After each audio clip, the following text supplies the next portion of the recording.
ብቸኛ ተመላኪ ጌታ ለመሆኑ ማሳያ አላህ ኃያል የሆነ አምላክ እሱ ብቻ እንዲመለክ ለሰው ልጆች ታምሩ ካሳየባቸው ነገሮች አንዱ ምንድነው? ومن آياته أن خلق لكم من أنفسكم أزواجا ለእናንተው ከነፍሳችሁ ለእናንተው እንድ መፍጠሬ ነው አለ አላህ ሱብሓነሁ ወተዓላ።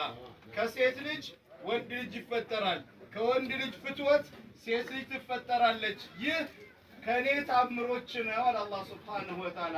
أن خلق لكم من أنفسكم أزواجا ለእናንተው ከነፍሳችሁ እንድ ፈጠርኩላችሁ አለ አላህ ሱብሓነሁ ወተዓላ። ለምን?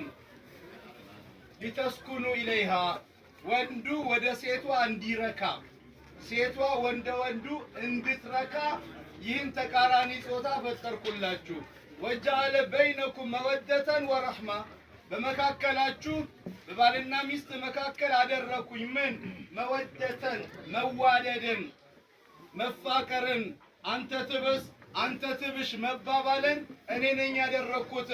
እናንተ የፈጠራችሁት እናንተ ያስገኛችሁት እናንተ የፈበረካችሁት ነገር አይደለም።